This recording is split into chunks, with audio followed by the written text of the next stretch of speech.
Good morning विद्यार्थी मित्र. आज आपण फील्ड प्रोजेक्टसाठी जो विषय निवडलेला आहे, मुख्यमंत्री माझी लाडकी बहीण योजना किंवा मुख्यमंत्री माझी लाडकी बहीण योजनेच्या परिणामकारकतेचे अध्ययन,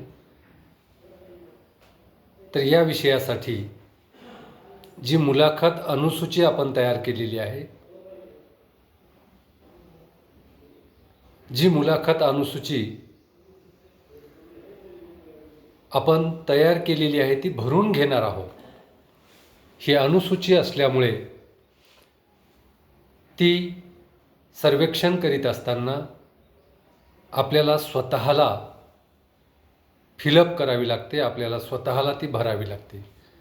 उत्तरदात्याला आपल्याला प्रश्न विचारायचे असतात आणि त्या अनुसूचीतील प्रश्न विचारल्यानंतर उत्तरदाता जो उत्तरे देतो आपल्याला, तर ते उत्तरं आपल्याला आपल्या हाताने त्यामध्ये नोंदवावयाचे असतात. आणि प्रश्नावली आणि अनुसूचीमधला फरक तुम्हाला माहिती आहे, या अगोदरही आपण त्यावर डिस्कशन केलेलं आहे. तर ही जी अनुसूची आपण मुलाखत अनुसूची तयार केलेली आहे, ती कशा पद्धतीनं भरून घ्यायची. मुख्यमंत्री माझी लाडकी बहीण योजनेच्या परिणामकारकतेचे अध्ययन करण्यासाठी जी मुलाखत अनुसूची आपण तयार केलेली आहे, ती कशा पद्धतीनं भरून घ्यायची याबद्दलचं आपल्याला योग्य नॉलेज, योग्य ज्ञान असणं आवश्यक आहे. तरच आपण दिलेल्या प्रश्नांची उत्तरं योग्य पद्धतीनं भरून घेऊ शकतो, फिलअप करू शकतो.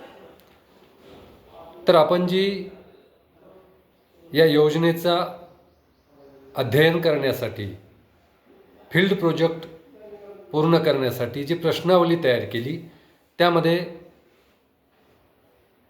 पहिलं तुमचं स्वतःचं नाव तुम्हाला त्या ठिकाणी लिहायचं.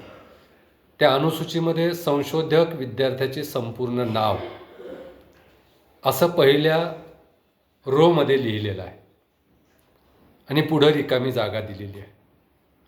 संशोधक विद्यार्थ्याचे संपूर्ण नाव म्हणजे तुम्ही स्वतः जे संशोधन करीत आहात, हे जे फील्ड प्रोजेक्ट तुम्ही करीत आहात, तुमचं स्वतःचं संपूर्ण नाव पहिल्या ओळीमध्ये, पहिल्या रोमध्ये आपल्याला लिहायचं आहे. म्हणजे ज्या ठिकाणी तुम्हाला संशोधक विद्यार्थ्याचे संपूर्ण नाव असं दिलेलं आहे, त्याच्यापुढं जी रिकामी जागा दिलेली आहे, त्या रिकाम्या जागेमध्ये तुम्हाला स्वतःचं नाव लिहायचं,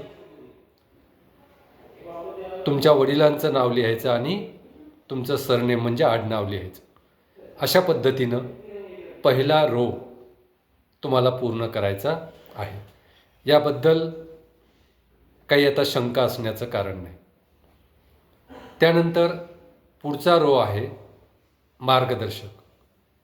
तर या फील्ड प्रोजेक्टसाठी मी तुमचा मार्गदर्शक आहे, त्यामुळे या ठिकाणी माझं नाव पुढं आलेलं आहे, त्यानंतर माझं पद आलेलं आहे, त्यानंतर आपला अर्थशास्त्र विभाग आणि आपल्या महाविद्यालयाचं नाव त्या ठिकाणी आलेलं आहे. हे झालं पूर्ण मार्गदर्शकाचं नाव, पद, अर्थशास्त्र विभाग आणि महाविद्यालयाचं नाव. आता पहिला प्रश्न आहे त्यामध्ये, हा झाला अनुसूचीचा सुरुवातीचा भाग.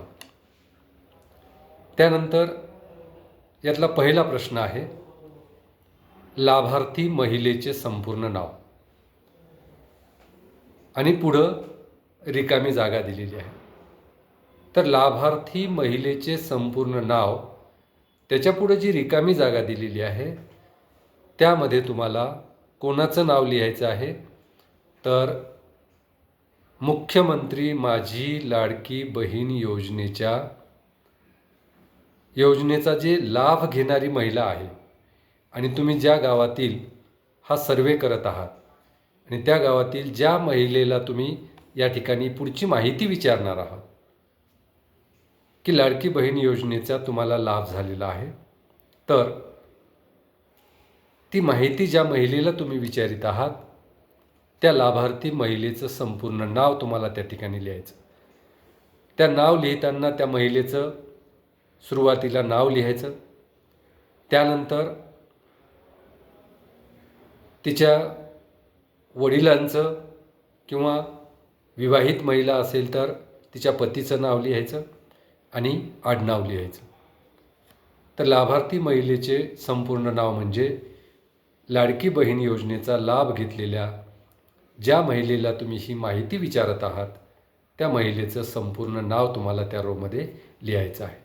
म्हणजे पहिल्या प्रश्नाचं उत्तर, ज्या महिलेला तुम्ही लाडकी बहीण योजनेचा लाभ झालेला आहे, ज्या महिलेची तुम्ही मुलाखत घेत आहात त्या महिलेचं संपूर्ण नाव त्या ठिकाणी लिहायचं आहे. त्यानंतर दुसरा प्रश्न आहे शिक्षण. ही जनरल माहिती आहे सुरुवातीची. तर शिक्षण, समजा ती महिला निरक्षर असेल, ती शाळेतच गेलेली नाही, शिक्षण झालेलं नाही, तर शिक्षणाच्या पुढं तुम्हाला निरक्षर लिहावं लागेल.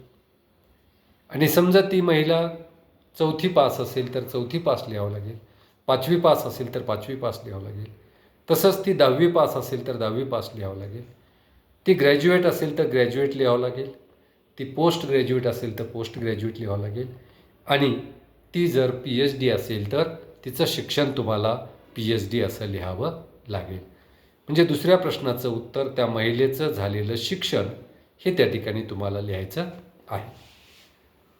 त्यानंतर तिसरा प्रश्न आहे वय. आता त्या महिलेचं वय काय आहे हे त्या ठिकाणी विचारायचं आहे. वय लिहिताना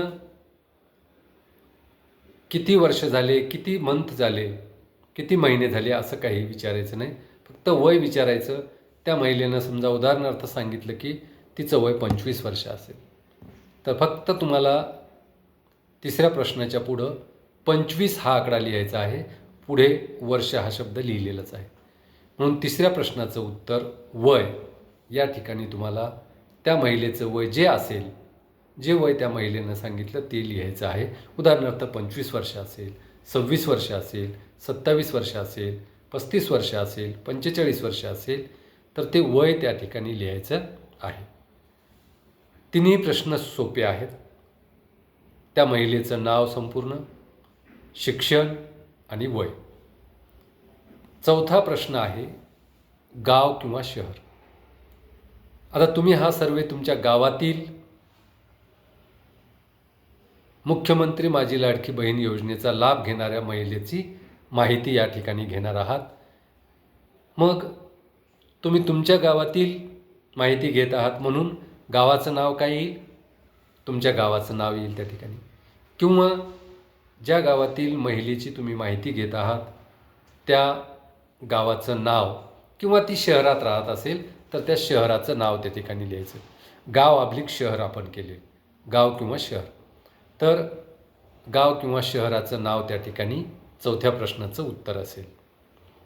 त्यानंतर पाचवा प्रश्न आहे तालुका. मग ते गाव किंवा शहर कोणत्या तालुक्यात येते? उदाहरणार्थ बदनापूर तालुका असेल तर बदनापूर तालुक्यातलं ते गाव असेल तर त्या तालुक्याच्या पुढं तुम्हाला बदनापूर हे तालुक्याचं नाव लिहायचं आहे. त्यानंतर 6वा प्रश्न आहे जिल्हा. तर ते गाव कोणत्या जिल्ह्यामध्ये येतं? जसं कोणत्या तालुक्यामध्ये येतं ते तालुका आपण लिहिला. त्यानंतर ते तालुका कोणत्या जिल्ह्यामध्ये येतो? तर समजा तुम्ही बदनापूर लिहिला असेल तर बदनापूर तालुका हा जालना जिल्ह्यामध्ये येतो, म्हणून जिल्ह्याच्या पुढं तुम्हाला जालना हे जिल्ह्याचं नाव लिहायचं आहे. त्यानंतर 7वा प्रश्न आहे लाभार्थी महिलेचा व्यवसाय. मुख्यमंत्री माझी लाडकी बहीण योजनेचा लाभ घेणारी महिला जिची तुम्ही मुलाखत घेत आहात आणि ही अनुसूची भरून घेत आहात, तर त्या लाभार्थी महिलेचा व्यवसाय म्हणजे ती कोणता व्यवसाय करते. उदाहरणार्थ नोकरी करीत असेल तर नोकरी समोर पर्याय दिलेले आहेत. लाभार्थी महिलेचा व्यवसाय आणि पुढं 3 पर्याय दिलेत. नोकरी, मजुरी किंवा गृहिणी. नोकरी किंवा मजुरी किंवा गृहिणी हे 3 पर्याय आपण दिलेत. तर नोकरी करीत असेल ती महिला तर नोकरीला राईट करायचं. ती महिला जर लाडकी बहीण योजनेचा लाभार्थी असलेली महिला ती जर मजुरी करीत असेल तर मजुरीला राईट करायचं. किंवा ती महिला नोकरी करीत नसेल, मजुरीही करीत नसेल, गृहिणी म्हणून काम करीत असेल तर तिसरा पर्याय गृहिणीला त्या ठिकाणी राईट करायचं आहे. अशा पद्धतीनं 7व्या प्रश्नाचं उत्तर तुम्हाला योग्य ते फक्त राईट करायचं आहे, काहीही लिहायचं नाही. लाभार्थी महिलेचा व्यवसाय, पुढे 3 पर्याय दिलेत, नोकरी किंवा मजुरी किंवा गृहिणी. तर या 3 पैकी ती काय करते त्या शब्दाला तुम्हाला फक्त राईट करायचं आहे. आणि हा प्रश्न 3 पर्याय जरी असले तरी तुम्हाला त्या ठिकाणी पटकन पूर्ण करता येईल. कारण लाभार्थी महिलेला तिचा व्यवसाय विचारल्यानंतर तिनं जो व्यवसाय सांगितला, नोकरी, मजुरी किंवा गृहिणी, त्या शब्दाला फक्त राईट करायचं आहे. अशा पद्धतीनं या सुरुवातीच्या 7 प्रश्नांची माहिती तुम्हाला या अनुसूचीमध्ये भरावयाची आहे. तर हे 7 जे प्रश्न आहेत हे सर्वसामान्य माहिती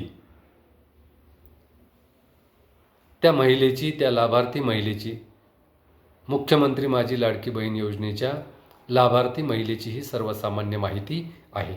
तर या ठिकाणी आपण हे सुरुवातीची जनरल जी माहिती आहे ती या 7 प्रश्नांच्या माध्यमातून आपण त्या महिलेला विचारणार आहोत आणि ती माहिती या अनुसूचीमध्ये, मुलाखत अनुसूचीमध्ये आपण भरून घेणार आहोत. या ठिकाणी आपण थांबूया. आता पुढचे जे प्रश्न आहेत ते प्रश्न, त्या प्रश्नाबद्दलची माहिती कशी भरून घ्यायची हे आपण या पुढील तासामध्ये समजावून घेणार आहोत. या ठिकाणी थांबूया. धन्यवाद.